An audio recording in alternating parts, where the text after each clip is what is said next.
Hey, what's up, man? So today we got a special guest here, man, on the Witty Apparatus platform. We got Kentavious Traylor in the building, man. What's up, man? What's going on? Not much, man. So where are you originally from, man? Where are you from? I'm from Las Vegas, but I grew up in Dorothy. Okay, so you're from Las Vegas. How long you lived out there?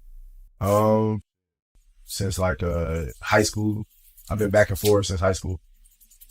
Okay, so a couple years we can assume, right? Yeah. Now, let everybody know what you're known for mostly. Like, you've gone viral recently. I know you've been in a lot of big headlines, a lot of news stories. What's going on and why is your name out there? I guess what I'm most known for is the guy who got shot by Blueface now. Before that, it was just like football, working and stuff like that. Okay, so you were an athlete coming up, huh? Yeah. All right, so you played football? Played football, basketball. Crazy, man. And it's wild how things have gone and you've gone viral for this whole situation that you were kind of put in, man, with this whole Blueface thing, man. Now, I wanted to ask you a couple of questions, man. So let's get set. So I want to go back to the night of the whole Blueface shooting. And I wanted to ask you, how did the night start prior to going to the Euphoric Gentlemen's Club?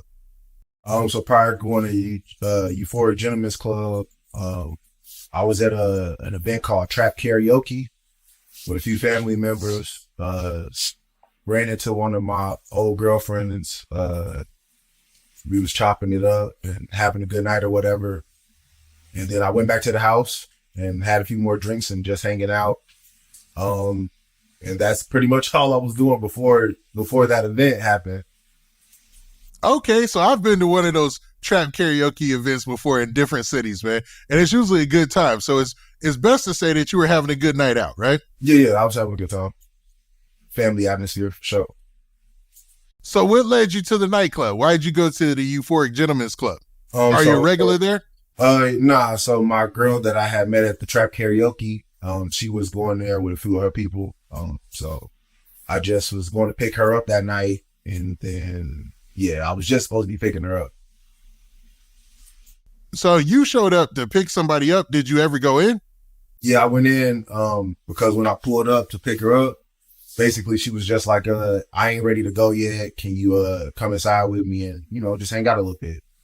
And I was like, yeah, all right, for sure. That ain't no problem. All right. So basically while you were in there hanging out, were you having a good time? Was it a cool time? What went down? Yeah, no, I was in there chilling, man, throwing a few dollars. It was a regular night. It was me and about 4 of the girls. So I was chilling, man, having a good time.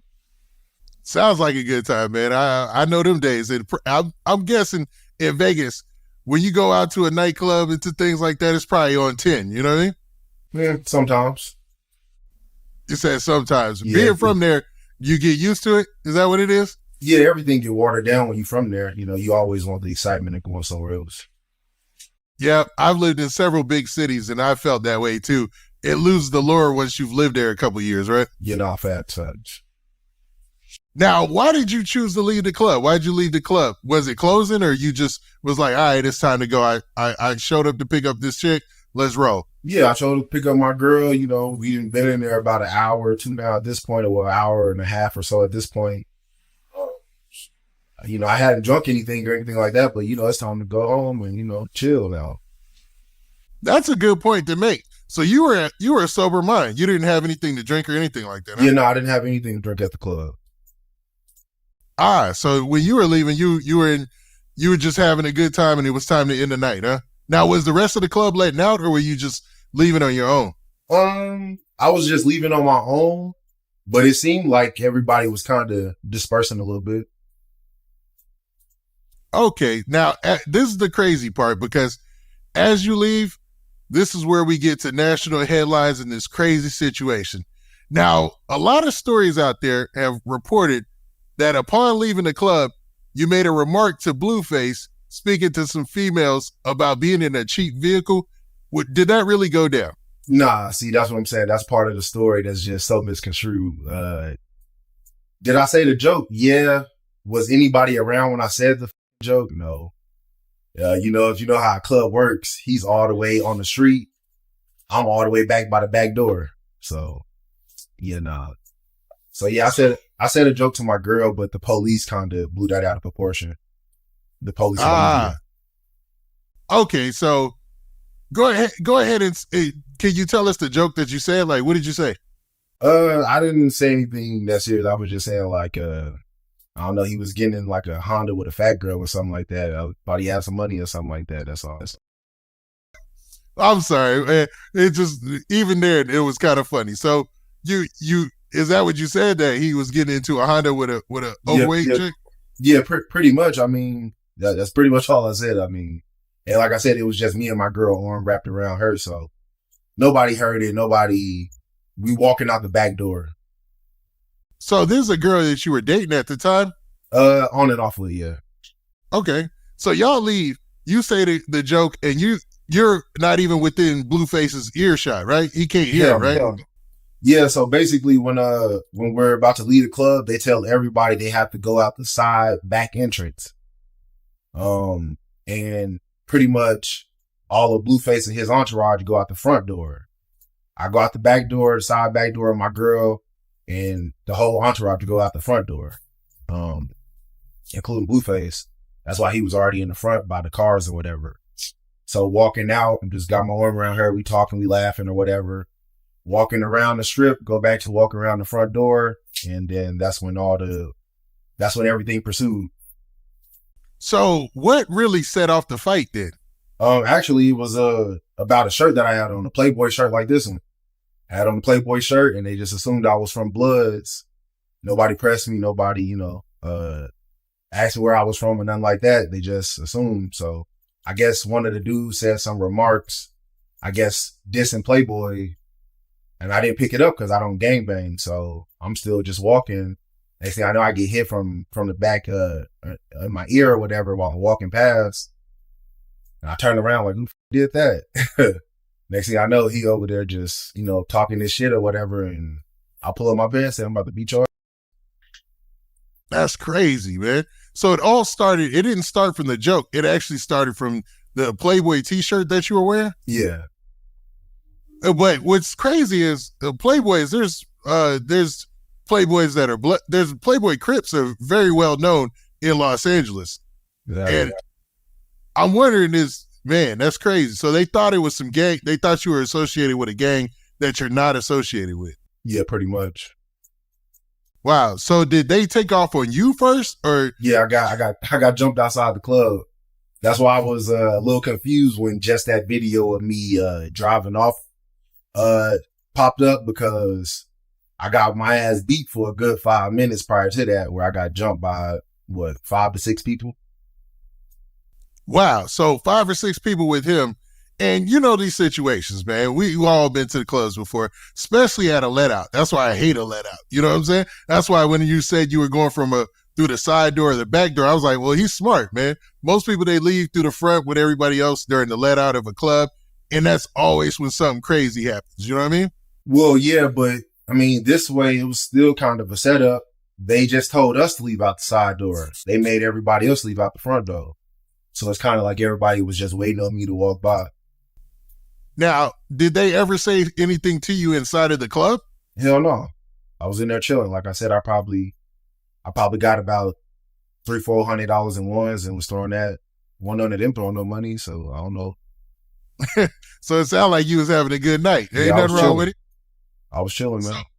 So essentially, you're saying that his entourage, they were just looking for some trouble. Yeah, shit. Him and his entourage. I mean, shit. If the DA ever released that video of me getting my ass beat, you will see him shaking up everybody, basically telling them good job, like he sent them on me. You know what I mean? So, yeah, I don't really see how that happens. Now, in the course of you getting jumped, how did you finally get away? Shit, I don't know.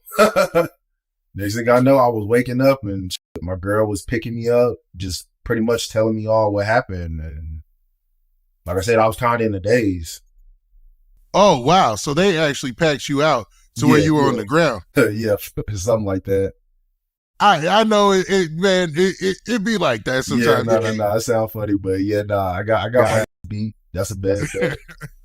you can't beat one on 20 or one on 10, man. It's just impossible. Especially they other grown men. It's just not possible, man. So I have to ask this, man. How did you make it back to the car after getting jumped?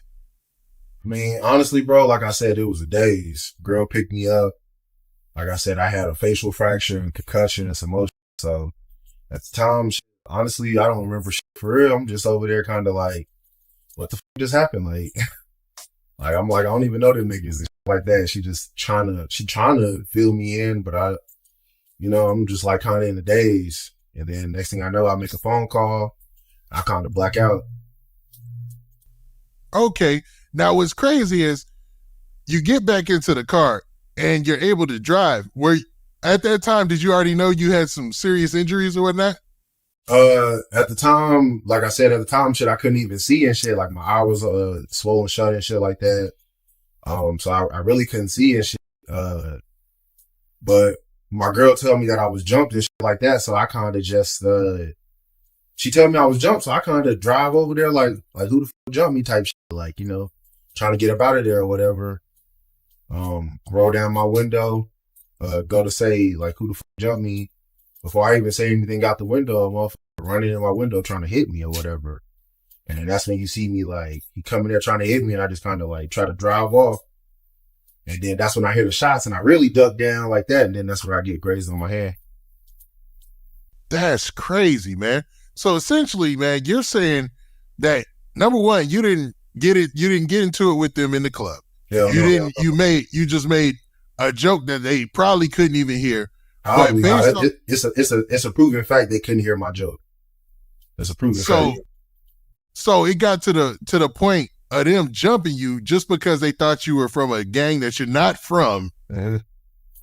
And then they end up firing at you. Now, at this time, did you realize that Blueface was a person who was allegedly or who was shooting at you? Hell no. Like I said, when I even drove up, I didn't see him. I didn't see a group of people standing around pretty much just beat my like.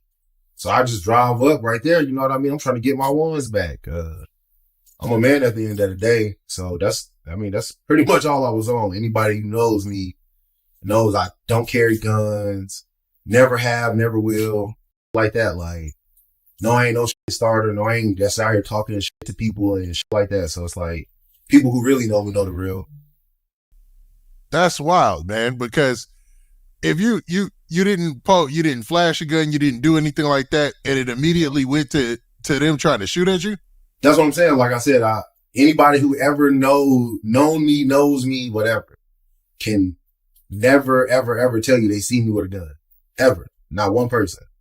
Not one person. So for them to say that I flashed a gun and then still had time to try to run them over. If I had a gun, why would I shoot them first? Why would I be up there asking who shot me instead of just letting off shots, right? You're making a good point. That makes no sense. Like, people don't put their logic behind anything. Like, why would you still be in the car is what you're saying, right? Or if I am in the car, why would I be slowing down to see who beat my ass? Wouldn't I just be letting off shots? Wouldn't I just be in a rage and just letting off shots or just running folks over in the first place without stopping or pulling up or anything like that? Wouldn't that make sense? Nah, you're making some valid points. I ain't gonna lie, man. Yeah, so that means anybody could have been in that situation that night. What you mean?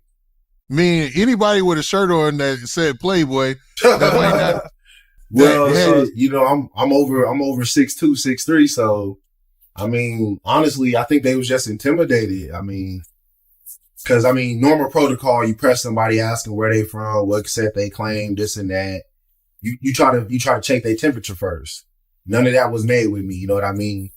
It just went from having a good time at the club to getting my ass beat to getting shot. Like, no in between, no other happened, no words, nobody got bumped, nobody got their shoes stepped on, no bullshit like that happened.